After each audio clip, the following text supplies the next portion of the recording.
Okay, hello and welcome everyone. My name is Katie Dar. I chair the U.S. Biosphere Network's Communications Committee and I coordinate the Champlain Adirondack Biosphere Network.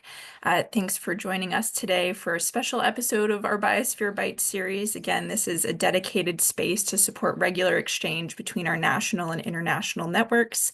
And these biweekly 30-minute talks cover a broad range of topics, but all highlight the important work being done to improve human connection to nature and make progress towards sustainable development goals in biosphere regions. As you can see, these talks are recorded and will be posted to the U.S. Biosphere Network's YouTube page following the presentation. And our usual Zoom housekeeping, please keep yourself on mute if you're not presenting or asking a question during the Q&A. Feel free to put questions in the chat as the talk's going on, and we can make sure we get to those in the discussion. I'd also welcome folks to introduce themselves in the chat and what biosphere region they're tuning in from today, if that's applicable to you. But I do want to welcome our two special guests today. We have Kate Potter, Executive Director of the Canadian Biosphere Regions Association, CBRA, and Kelly Cerialo, National Coordinator for the U.S. Biosphere Network, USBN, here to discuss their collaboration between two North American biosphere networks, CBRA and the USBN, their successes, current challenges, and opportunities for the future. So welcome, Kate and Kelly. Thank you so much for joining us today. To start, could you tell us a little bit about your respective roles at CBRA and USBN and a little bit more about each of your networks? Maybe Kate, you can start. Sure. So I'm happy to see bonjour to the Manicouagan Upishka Biosphere region, I see. And I would also, throughout all of these conversations, like Cliff and John Dennis, you're part of that early stages and continue to be part of the collaboration, the discussion. So I would welcome, your thoughts or input as well as we talk about kind of what we've been up to. So my name is Kate Potter. I'm the Executive Director of the Canadian Biosphere Regions Association. I've been in this role since 2019, starting as part-time and then moving into the full-time role that I'm in now. Our association really has two functions in Canada. It's to, one, internally support building capacity for the network of 19 Canadian biosphere regions. And then number two is to externally promote the work of biosphere regions and create awareness about biosphere regions to other audiences. So that's to government, funders, other potential partners, etc. I have a very small team. It's myself and a few part-time contractors that have come from within the Biosphere Region Network in Canada, and we're working away at trying to accomplish those two goals. Kelly? So thanks everyone, and Katie, thanks for getting us together for this. Kate, great to see you, and great to see everyone on the meeting today, the call. So I'm Kelly Cerialo, the National Coordinator for the U.S. Biosphere Network, and really similar to Kate, my role is to really support the 28 U.S. Biosphere Reserves, so to help support and build capacity for them, and also, like Kate said, to promote their work, not only within the World Network, but to broader audiences, the World Network of Biosphere Reserves.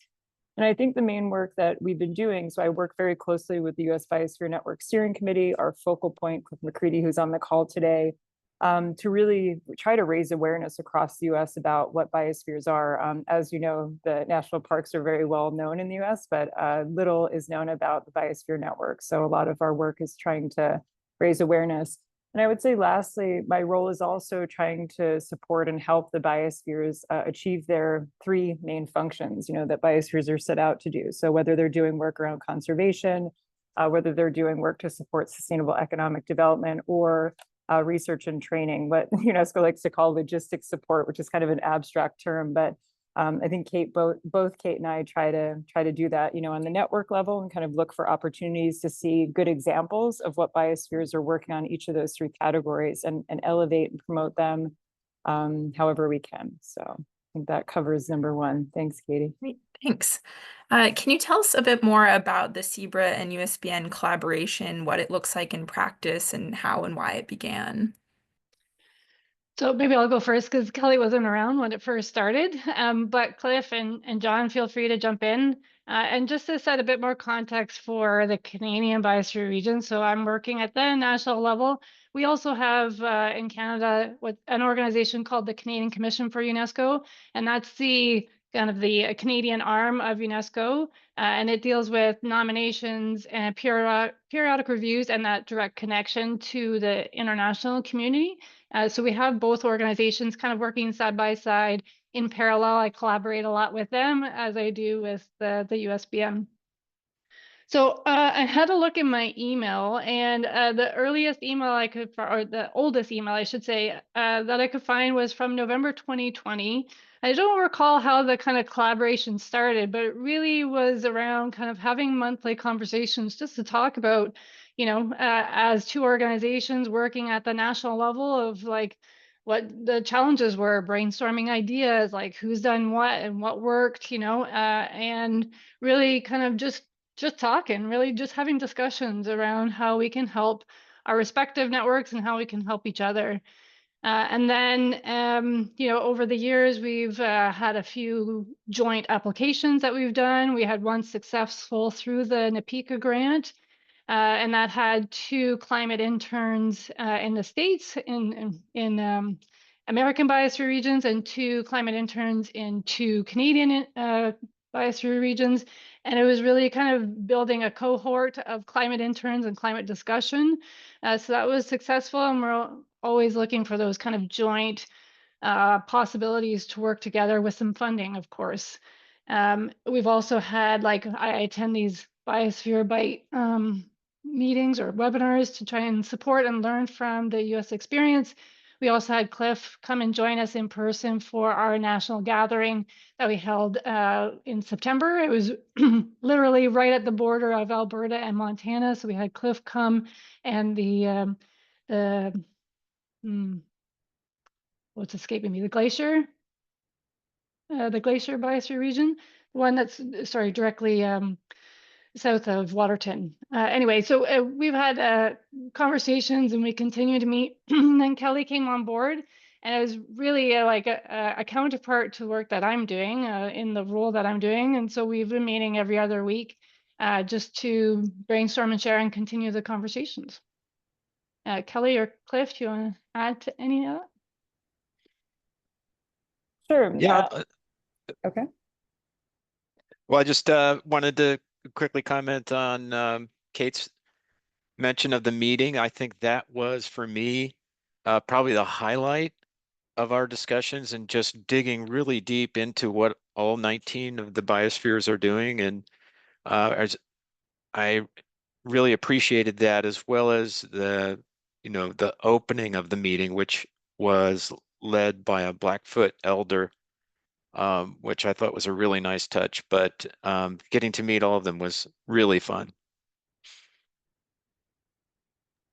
Thanks for that, Cliff. So I would just add to build on what Kate was saying, and kind of back to the original question in terms of the collaboration, what does it look like and why did it begin? I think that at the root level, we're neighbors, right? So the idea that we're sharing, you know, borders, but also we have shared ecological challenges that it's important that we address together, you know, in our network, but also, you know, I've worked at the site level also with the Biosphere of the Champlain Adirondack, and you know, we look and think on a bioregional scale. So I think working with Kate and the Canadian Biosphere Network has allowed us to scale that up on even a larger scale. So to look at the incredible examples they're doing that around, they're working on not only in terms of conservation, but I continue to be inspired, and some of them are on the call today with some of the Canadian biospheres that are doing work around social enterprises and what that looks like in biosphere reserve. So I think, as Kate said, in terms of how we're handling and managing the collaboration, you know, simply setting up meetings and consistent meetings and keeping that line of communication open consistently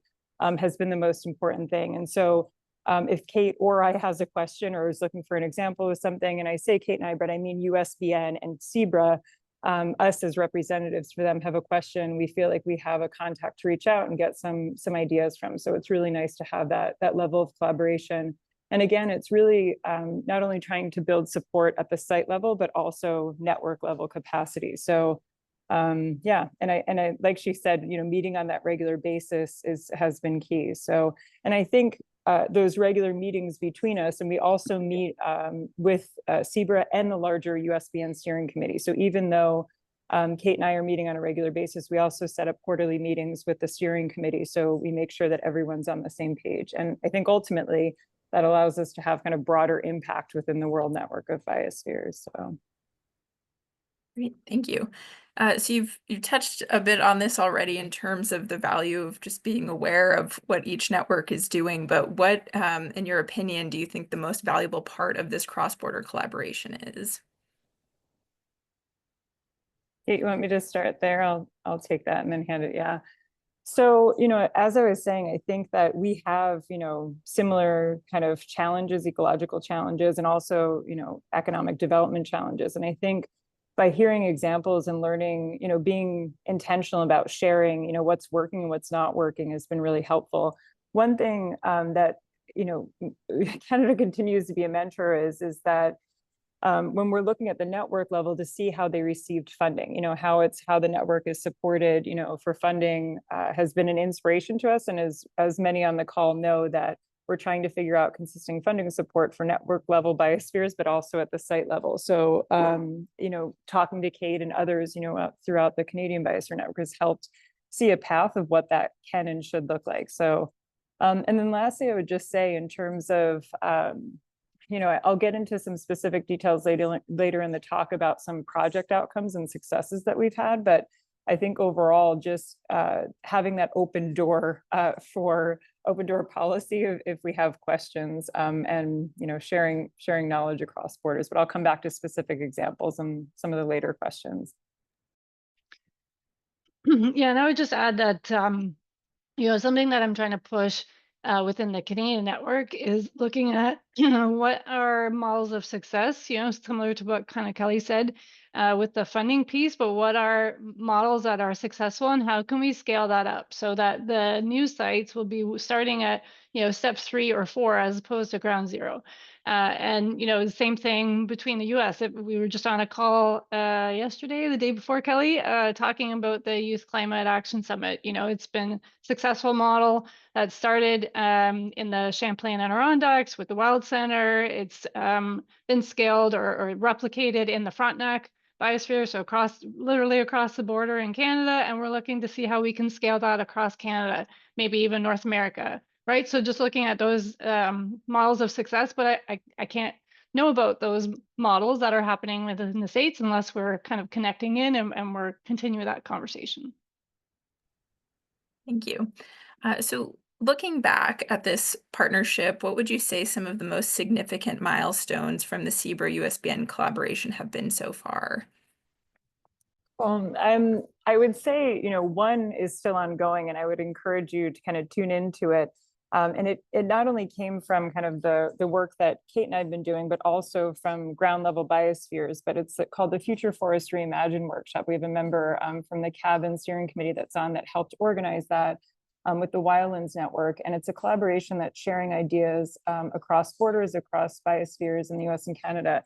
So the topics of conversation have ranged from conservation practices, Indigenous engagement, but it's the series of workshops have really continued to open the door again about what's working well and what challenges we're both having on each sides of the border around conservation issues, again, sustainable economic development, and particularly Indigenous engagement.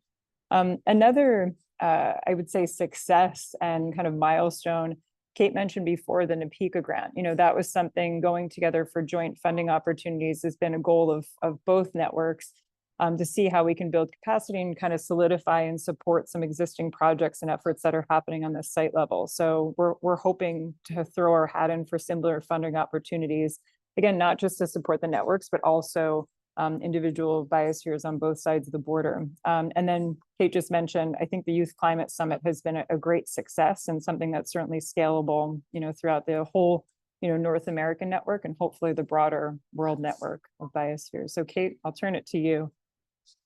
Well, I think you did a great job outlining some of the milestones, but one I would also add is, and Cliff may want to speak to this, is around kind of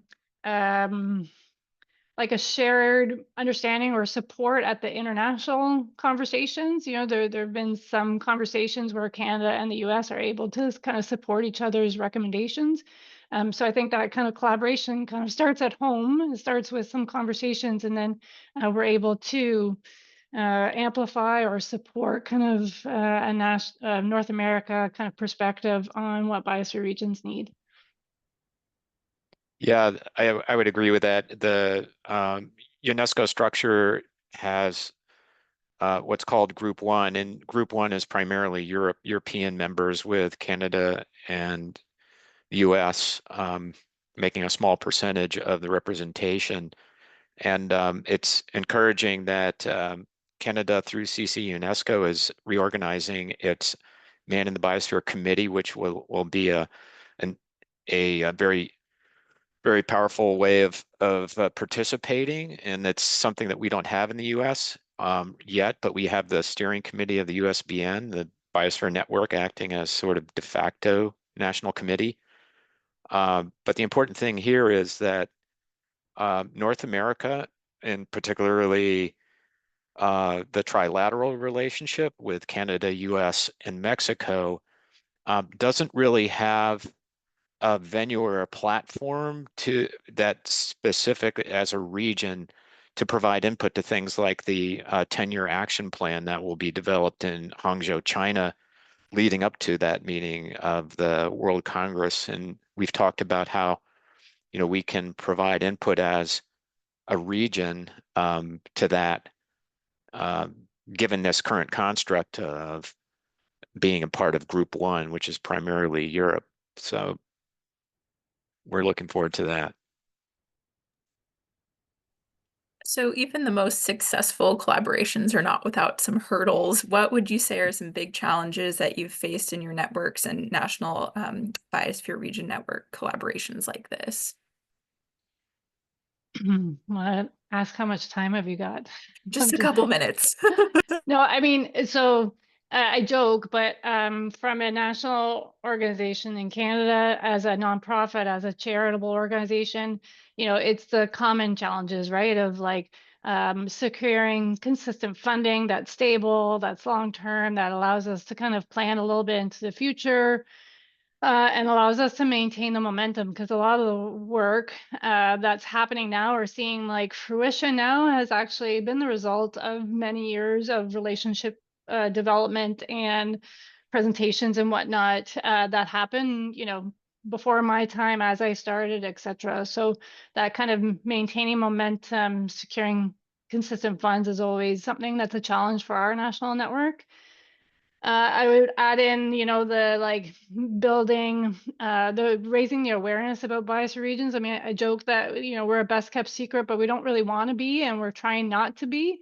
But given the breadth of what biosphere regions do, it's also sometimes a difficult concept to explain or to get people to buy into.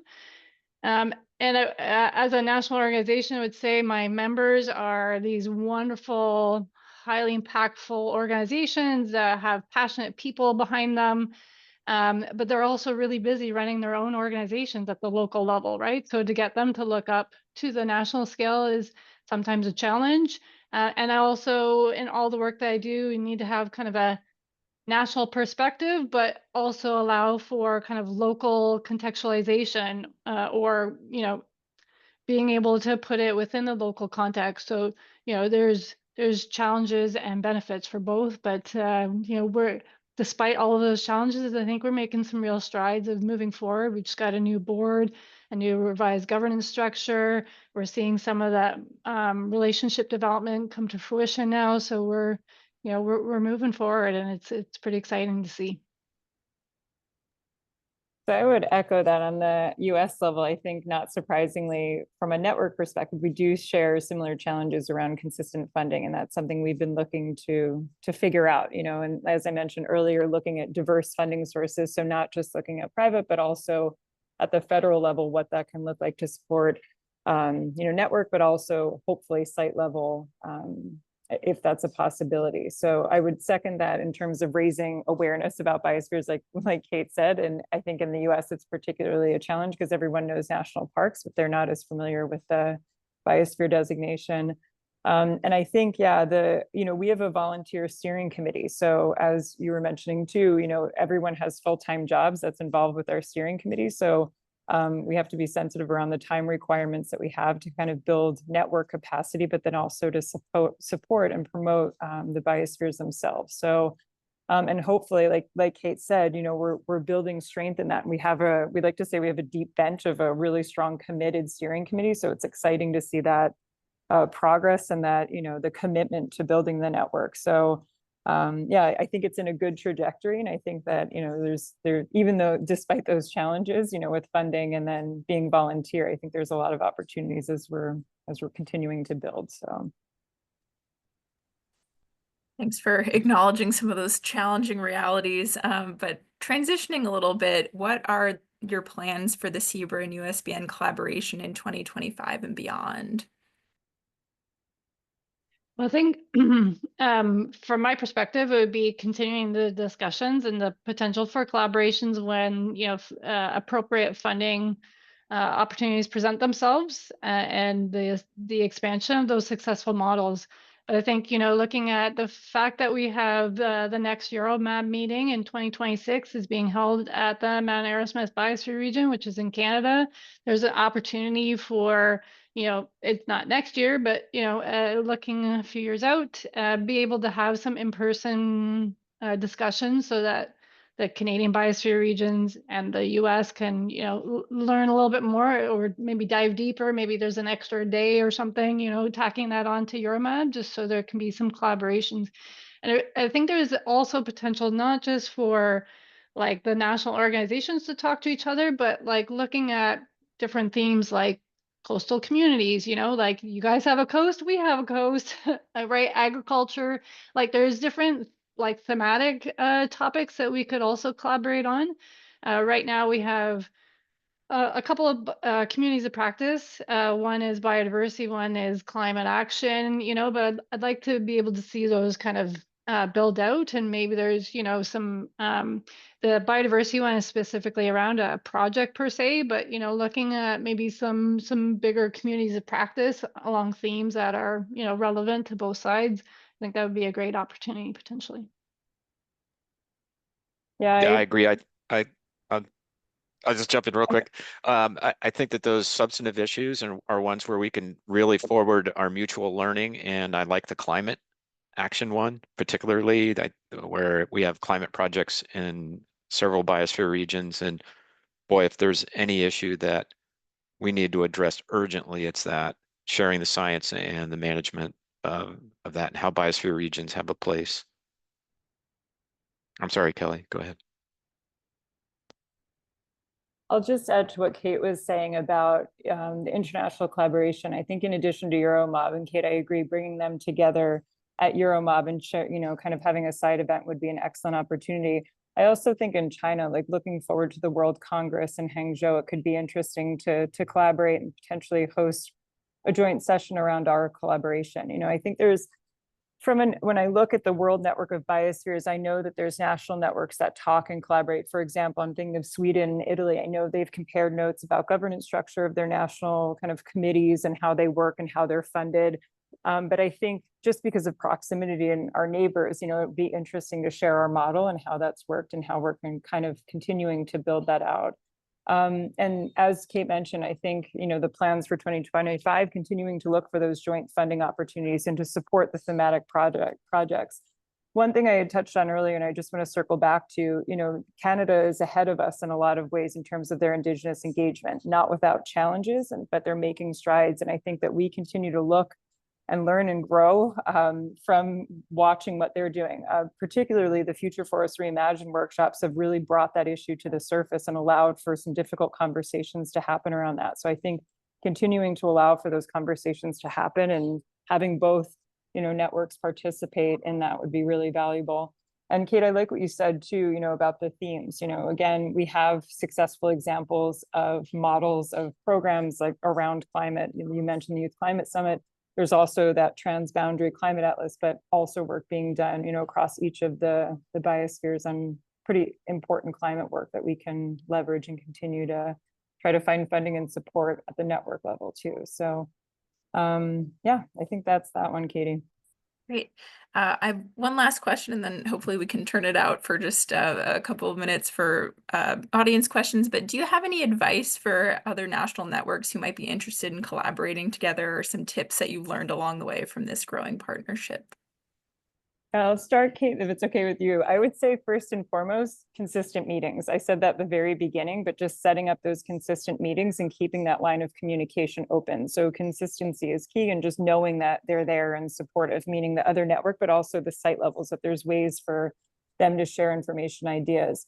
You know, Kate's really been helpful in terms of, as we're building out, you know, our network and the US Biosphere Steering Committee, she's been an open book with sharing resources in terms of projects, you know, marketing materials, fundraising, outreach. So I think being open and willing to share in that way has really helped us, raise our capacity. So I think being open to sharing everything that we can.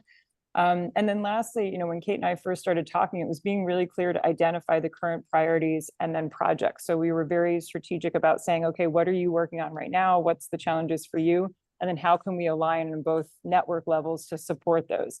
And then, as we've been saying throughout the call, is that, you know, using those best practices to lead with, and then figuring out ways to hopefully scale them, you know, across the borders. So Kate, I'll turn it to you. Well, a couple of thoughts come to mind. The one being, I think, again, this is something that I'm trying to encourage in the Canadian network, but applies to the North American network, is that there's a tremendous amount of expertise within these organizations. So I'm trying to encourage the Canadian Biosphere regions to, if they don't have the expertise in-house, to like tap one of your colleague organizations, your sister organizations on the shoulder, to see like who might be able to provide that service for you. And I think, extending down into the South, that like there's a wealth of information here and expertise and, leadership and innovation that we can really be capitalizing on, like with the remuneration, of course, but like being able to tap into that network of expertise, I think, will be important, and it helps build and keep that expertise and, quite frankly, money kind of within the network. I would say that another piece of advice would be like, they've Kelly mentioned that we're a bit further along in reconciliation. Like, I think everyone is on their own separate journey. So even within our network, we're at different stages. But I think like the importance is that everybody is bringing something to the collaboration, to the partnership. So it's not just like CBRA is doing everything right, because we're not, and there's still a whole lot of other things that we need to do, but that there's mutual benefit and mutual like bringing of expertise and abilities to the partnership. And I think that's probably it, or at least that's where my brain is ending at the moment. Thanks so much to you both. So we have some time for audience questions. If anyone has any, please raise your hand or unmute. David? Yeah, for Kate, Kate, you mentioned that you have a brand new board, and I'm just curious, how often do you get a brand new board, and then what kind of qualifications do you look for in your board members? So within CBRA, we used to have a board that was a director for every biosphere region. Which is fine when you have 6 biosphere regions, and not so manageable when you have 19. So the idea of the new board was, we went through a governance review and looked at, so now we have a model that has a general assembly, so that includes everybody, and then a board that's made up of up to 9 biosphere regions, and then a smaller executive. So we went through that governance process. We have a new board, and then they'll be on 2-year terms. But it's all people from within the biosphere regions themselves. We don't have any external people to the board. But there's also that Canadian committee for the MAP program in Canada, which may include some members of government, some external people that will help provide some context and conversation from like outside the network. And do you have committees within the board? In other words, do different board members run committees? So with a new governance system, we haven't set those up, but I see them being set up in the future, because we want to make sure that we can engage we didn't need 19 people to like sign off on the budget and sign off on, you know, like this operations side of the board of the organization that the board helps to handle. But we do need their advice on fundraising, communication, you know, climate action, whatever. So I do see that being something in the future. We just haven't set it up to date, but it's just literally within the last like 6 months been set up as a new board. Thanks. John? This has been a great discussion. Thank you for that. My question comes back to sort of the individual biosphere regions, and that is, what are the opportunities and obstacles for getting individual biosphere regions to partner across the border? I think the biggest obstacle I've seen, it just from working closely with Champlain Adirondack, is not knowing what the other ones are doing. But I do have to say, by working with Kate, now I know. So for example, I'll say to Kate, do you know anyone that's doing work around, you know, youth climate action or something? And so Kate happens to have a very good finger on the pulse of that. So I think in the beginning, it was a bit rough, but now I think because we're talking regularly, and I'm saying Kate and I, but the networks are communicating regularly, it's easier to share that information. So, and we're intentional about passing that down. You know, for example, I'm just also thinking with the Manicouagan-Yup'ishka Biosphere, they're doing incredible work, as I mentioned earlier, about social enterprises. So I was thinking kind of on the US network level, how can we share that model and potentially scale that on the US level? But also there's biospheres in Italy that I know of that are similarly interested. So we set up a meeting to kind of share that, not only throughout the US, but also internationally into Italy. So I think it starts with just, again, that open dialogue of communication and having somebody that knows and has a finger on the pulse of what's happening at the site level. So, and that will help each biosphere know who's doing what, and eventually hopefully we have a database that has, you know, all of that information, but we're working to get there. But at least we know what's happening for the most part in each of those sites.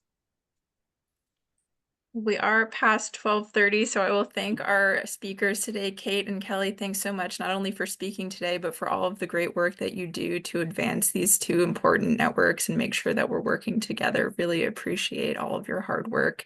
I put in the chat, folks, we welcome you to join us for our next Biosphere Bite on what will be our Biosphere Buffet, a little bit longer, 45 minutes, with the SEAS team, the students who have been doing some great work to improve USBN capacity on November 20th. So thanks, everyone. Hope to see you again soon. Thank you all. Bye. Thanks. Well.